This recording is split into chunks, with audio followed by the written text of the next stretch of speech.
Story 1. Am I the a-hole for using home security cameras to expose my girlfriend's gaslighting? My girlfriend, Anne, 25 female, and I, 25 male, have been dating the past 5 years, since college. After graduation, we were semi-long distance, living close enough that we alternately visited almost every weekend. In 2018, Anne got a job in my city, and we found a place and moved in together. Now's a good time to mention the security cameras in our house. Break-ins are unfortunately common where we live. We thus got some motion-activated cameras, one of which has a view of our kitchen to monitor the back door. The cameras only record when there's motion so they can retain footage for a very long time. Anne, of course, knows this. About a year ago, Anne started complaining I wasn't contributing equally to chores. I've been obsessive about chores my whole life. Growing up, not doing the chores meant no video games for a week. When I lived with roommates, I was always the chore taskmaster, making damn sure we all stuck to our chore wheel. Anne is just as fastidious about chores, so we just naturally alternated who did what. I'd just been brushing her remarks off, but over the last few months, they've been much more aggressive. E.g., I was vacuuming, and Anne said, "Look at you, finally cleaning up around here." I replied that we alternated vacuuming, to which she retorted, "No, you vacuumed maybe twice since I moved in." Exchanges like this have been happening so frequently that I began to doubt my own recollection. Am I not as clean as I thought? Finally, she exploded at me last week. She said that having to stay at home constantly over the past weeks exposed how little I do around the house, and that she didn't move in just to be my maid. Questioning my own sanity, I spent a few hours going through the entire 1.5-year archive of security camera footage and tallied the exact number of times the kitchen cam caught each of us doing dishes. Our cleaning supplies, vacuum, mop, etc., are in the kitchen pantry, so I also tallied up how many times we grabbed cleaning stuff. To my vindication, the tally showed that we indeed split chores equally. She vacuumed and mopped about 5 more times than I did dishes about 20 more times than she did. Given that we vacuum and mop at least once a week and do dishes at least every day, these are insignificant differences over the year and a half we've lived together. When I confronted Anne, she shrugged off her behavior as remembering things differently. But the real sin here was what I did, which she called an unforgivable violation of her privacy, akin to abusive stalking. She has broken up with me and is trying to move out, although obviously this is difficult due to current circumstances. I'm totally heartbroken. Anne was the love of my life, and I can't believe she destroyed our relationship like this. To make matters worse, she told many of our friends, who are mostly siding with her. They've been texting me that what I did was creepy, abusive, controlling, invasive, etc. I'm at a loss. I'm beginning to think I'm the one who's off base here. If she exploded at you, maybe you should have put forth this plan ahead of time. Okay, we have the cameras here. I can definitely go through and check each of the times that we have done a certain thing. And maybe that was the better way to put it. But if she's being this manipulative, if she was trying to be this manipulative with you and trying to manipulate your friends, and seems like unfortunately she's succeeding, you're better off getting her out of the house as quickly as possible. She just seems like she's poised to want to be just domineering in a relationship, and I'd say count it as you dodged a bullet. Story 2. Am I the a-hole for making homemade food for everyone except my brother's stepdaughter? I, 27 female, am not a professional chef, but I have taken a bunch of cooking classes and love making elaborate meals for friends and family. About 2 years ago, my brother, Greg, 25 male, married Cheryl, 34 female. Cheryl has a daughter from a previous relationship, Becca, 9 female, who has several health conditions, including celiac and a severe dairy allergy that requires her to carry an EpiPen. Last weekend, I hosted a dinner at my house for my parents' wedding anniversary. I made a fancy 5-course dinner, and in addition to my parents, I invited 4 close friends, Greg, Cheryl, Becca, and my sister, and her boyfriend, and the twins, both 8 male. Because of Becca's food restrictions, I found a restaurant in town that specializes in gluten-free, dairy-free, as well as allergen-free food, and arranged for them to make a full meal for Becca that I could pick up in advance of the party. I've made a variety of specialty meals in the past, for example, keto meals when my friend was following that diet, and I liked the challenge. But knowing how serious Becca's restrictions were, I didn't trust myself to make her meals. I have ADHD and get easily distracted, and if I even used the wrong spoon or didn't completely wash some flour off of a bowl, it could make her incredibly sick. I thought the takeout solution was fine, but when I served the food, I saw Cheryl looking at Becca's plate with a stony face.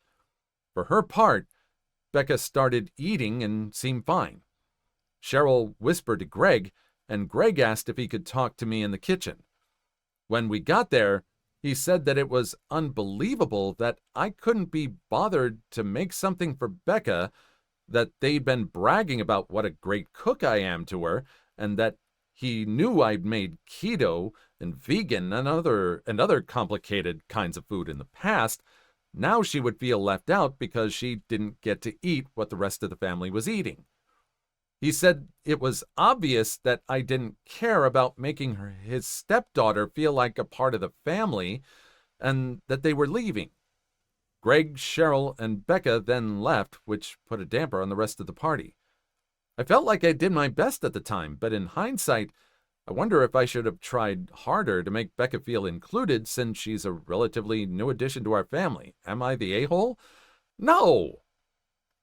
I mean, they were expecting you to just make a specific meal for her? You've made it for others in the past, sure, but you went out of your way to find food that this person could eat while being aware of her restrictions. Stuff that sounds like it was it was serious, something that could really be harmful to her. And you put out the effort for a lot of people here. He is really not respecting all the effort you're putting into all this food. I don't think you're the a-hole at all. You did your best to include her, and Becca seemed to enjoy the food. What's the big deal? Please like and subscribe if you made it this far. I hope you'll enjoy the rest of the video and have a wonderful day. Story 3. Tried to throw me under the proverbial bus, ran herself over. I was building an online training module at work that's intended to teach existing users how to work a new process. It has interactive elements, quizzes, segments to work through, a few sample scenarios, etc. Now, we recently got a new associate director who, from what I can tell, advanced through the company by throwing other people under the bus. She gets promoted not for her own merits, but because at the end of the day, she has less mud sticking to her than other applicants. It's uncanny to the point that there simply had to be more to it than stupid office politics. I'll get to that in a bit. So after I have the first draft of the module done, it gets sent out for the usual round of testing. And there are, of course, a couple of things that need to be corrected. I build the module off of the notes the subject matter experts leave me, and a few things inevitably get lost in translation. But this new associate director just rips it to shreds, complaining that it's completely incomprehensible, needs to go into much greater detail, asking questions about nearly every individual mouse click in the sample scenarios, and overall stating that it's impossible to follow. The thing is, this module is intended for our finance department, for people who have a background in finance and have already been trained on how to use our internal software. She is a training services associate director with a teaching background. The module isn't supposed to make sense to a former middle school social studies teacher. It's supposed to make sense to people with finance degrees. I push back and try explaining this to her in a million different ways, but she's having none of it. So I have to go back to the subject matter experts with her about 20 pages worth of criticism, and at first they think I'm joking. I had to forward her email before they finally believed me. So for the next 2 weeks, we're going over every nuance, including readdressing everything that was covered in their 3-week classroom training. How to set up their network drives, how to set up Outlook, including things as nuanced as, if you don't know how to set up your email signature, click here. I mean really basic stuff that has nothing to do with the module and what it was originally supposed to teach. But I now had to include it all because our new associate director couldn't find this on switch if you stapled her finger to it. This wastes my time, the subject matter expert's time, and time spent re-recording all the voice work. If you've done voice work in the past, you know you never get it in one take. Very true. After it's done, I send it back out for review and approval, and the associate director simply doesn't respond. A week passes. The finance director takes an interest in why this module is almost a month overdue. I went to forward the associate director's email again, except now I can't find it. Odd, seeing as how I have a hoarding problem when it comes to email. I checked with one of the subject matter experts I was working with. He can't find it either.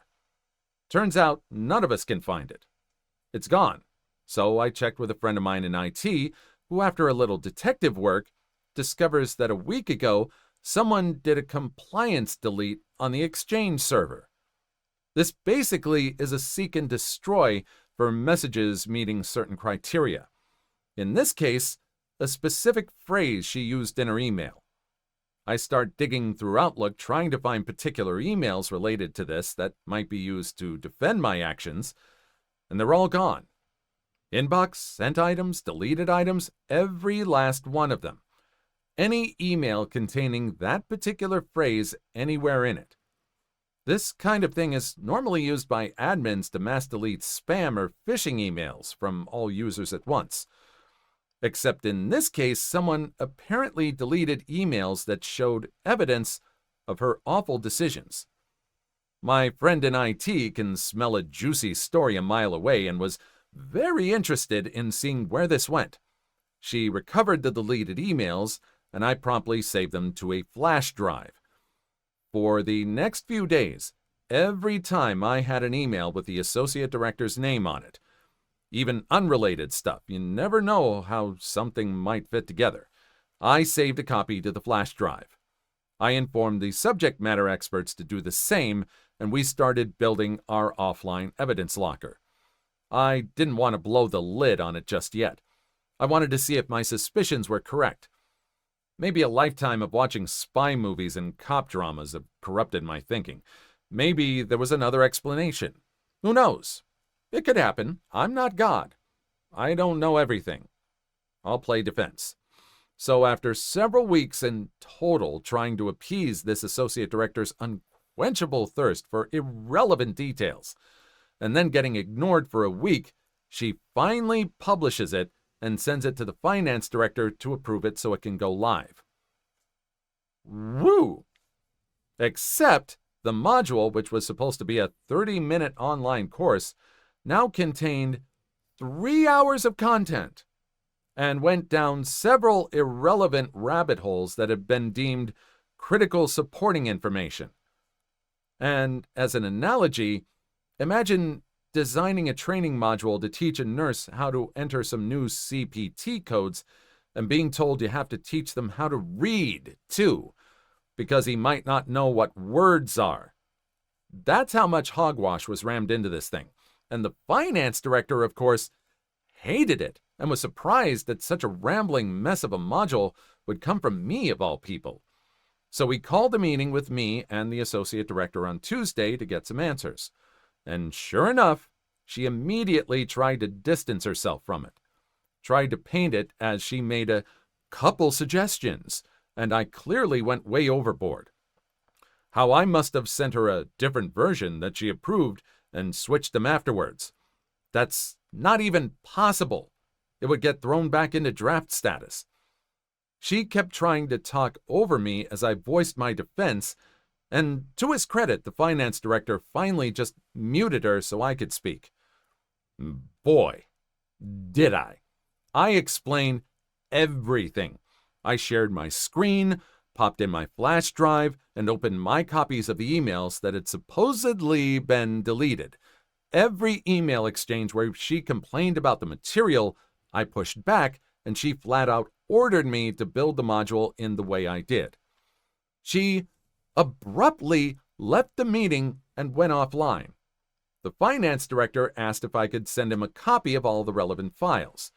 And as I did so, I told him they might not be there later, and then explained what I had learned about someone in IT using the compliance delete. He assures me he'll look into it, and the smeg immediately hits the fan. The associate director never logged back on. There was a massive internal audit where people from her previous departments were asked to provide statements. Leadership tried to keep it hush-hush, but you just can't keep something that big under wraps. I don't know the specific what's and hows, but the associate director and one of the IT managers had both left the company to pursue the next stage of their careers, and one of the IT managers had both left the company to pursue their next stage of their careers, and we sincerely wish them the best. I don't really do the social media thing, but over the next few days, as the rumor mill did what rumor mills do, I heard their smeg absolutely blew up, and it came out that the associate director and that IT manager were having an affair. Now, this all went down about a month ago, but as I wrote this post, I thought to check online court records. Both are now facing divorces, filed by their respective spouses. So yeah, there's a void in my direct leadership, in IT's leadership, and the entire IT department is getting a shakedown by information security to determine if there were any other leaks. I spent some time reflecting on why this whole series of events happened, and my best guess is she wanted to make a grand entrance by spearheading this masterwork training module that covered every possible scenario and contained any and all information anyone could possibly want. Then, as she started to realize how wasteful, rambling, and unnecessary it was, she realized that her grand entrance would be a grand faceplant. So she tried to erase the evidence and pin all the nonsense on me to save face, but inadvertently set in motion the events that would expose her little arrangement with the IT manager. Taking it up the butt in order to cover her butt, I guess. Ooh, little harsh on that last one there. But yeah, it's all of this information just coming back to blow up in her face. And I'm glad this person had the foresight to document everything. Again, at work. It's what we hear the whole time. Work is not your friend. Document everything. Know your employment contracts or what you signed. Just know it all. And this very much has to be, unfortunately, one of those situations where it's very defensive and you have to cover your butt. Story 4. My dog went missing a month ago, and I found her on Facebook. The family that has her refuses to return her to me. What can I do? So a little over a month ago, my purebred yellow lab went missing from my backyard. At first, I thought she might have escaped, but after looking around, it turned out someone broke into my backyard and took her. I made a police report, but nothing ever came of it, and she didn't turn up anywhere. Last week, though, a friend who lives over 4 hours away from me sent me flyers that were put up for a found dog. It was my dog. I should mention here that my lab stands out due to the fact that she got into an accident as a pup, and she lost her left eye and tore her left ear up pretty bad.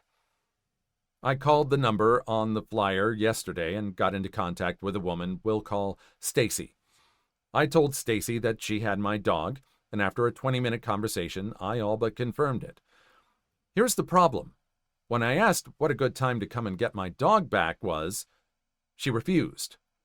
Stacy claims that they have had the dog for almost 3 weeks now, and that because I took so long to get in contact with her, she decided she's going to keep my dog because her kids have fallen in love with her.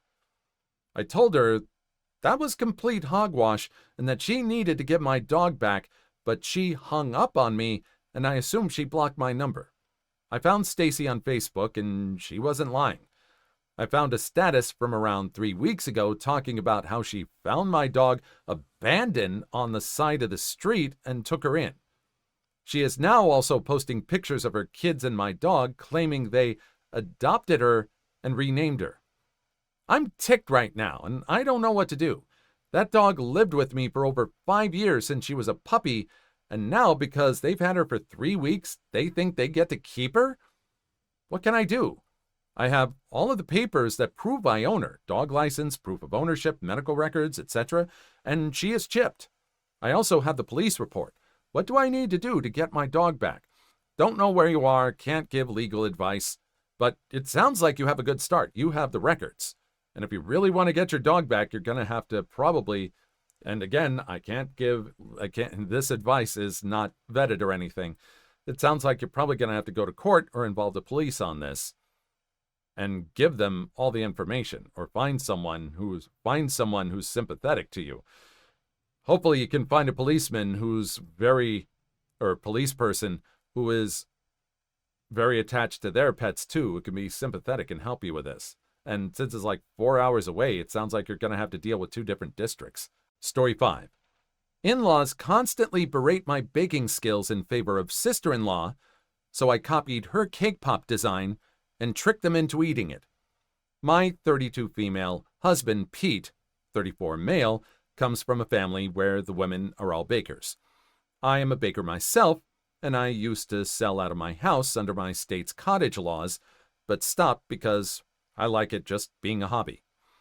His sister-in-law, Kay, 39, is the one who is known for her cupcakes and cake pops.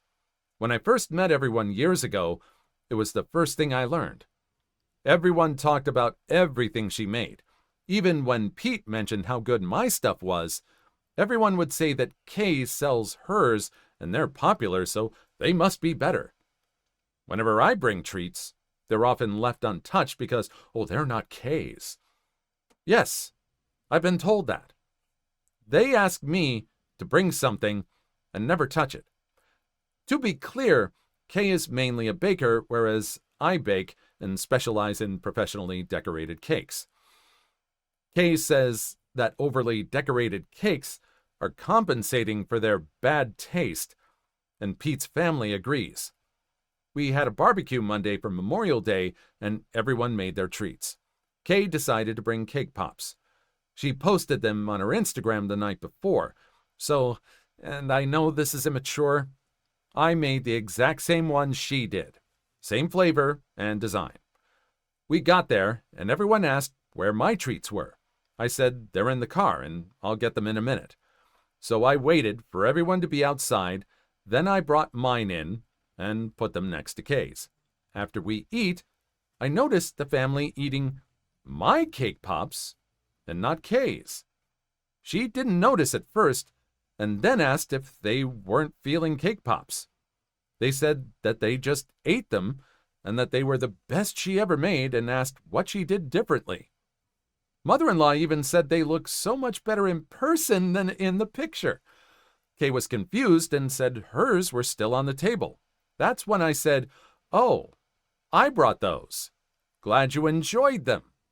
Her husband said he hadn't had one yet. Lies, he ate two. And everyone else just said, yeah, they were okay. Kay didn't say anything the rest of the night. Pete thought it was funny. He didn't know what I did until the reveal. But his brother, Kay's husband, and said yesterday that what I did was mean, and I'm just mad that Kay is a better baker. But Pete said it's ridiculous the family, including Kay, puts down my baking when they won't even try it at all because I'm not Kay. I mean, it just sounds like they're just biased against you in general. It would be probably the same thing if it was like, some other hobby, fixing cars, photography, whatever, And you just proved that you can one-up them, and it sounds like you can do it better. So I'd say just take pride in that. If they don't want you to come along, then just stop baking for them if they're not going to eat it and not going to acknowledge you. Or maybe get someone on your side on a one-on-one basis, maybe. Story 6. Would I be the a-hole for spraying some kid with my garden hose daily after he walks all over our lawn? I, 37 male, live with my wife, 37 female, and son and daughter, 9 and 11, respectively. Recently, there has been this kid who comes by our house after playing soccer and either rides his bike or walks over the lawn with his cleats on his way home. It started out as me giving him stern looks whenever I saw him, then it slowly progressed to me asking him to just go around. The last time I asked him to stop, he made a point to stomp extra hard and twist his feet into the grass to tick me off. Since then, I've just been hosing him. The first time I sprayed him with a hose, he ran off. But then, for some reason, he just started standing there while I hose him like he enjoys it. It's now progressed to me sitting on my lawn chair, pointing my hose at him, and him just staring at me while he does so. Sometimes we even make small talk. I'm not going to lie, it started off as a really bitter relationship, but I've actually gotten to know the kid quite well. We talk for maybe 15, 20 minutes every day, and he doesn't seem to mind being hosed down after sweating hard while playing soccer. He comes by daily, and we just shoot the breeze while I hose him, and he stands there for a bit. Wife told me I need to stop, even after I explained it to her, and she said, I'm making us look like childish idiots. I guess I could stop, but honestly, it's really funny waiting for him to come by, and I see no harm in it. Would I be the a-hole? Not really. It seems to be mutually agreed upon. He's not complaining about this. It seems to be a big relief for him. I mean, he's just gone back from playing soccer. Maybe he doesn't like to take showers or something like that, but he prefers the hose. And you guys have gotten to know each other. You kind of a frenemies thing. Hey, Mr. B, how you doing? Oh, fine, Billy. Good to see you again. It seems to be a mutually beneficial relationship. You're getting along. You're getting to know people in the neighborhood. Please leave your story in the comments. I would love to make a video on them in the future. Also, don't forget to like and subscribe.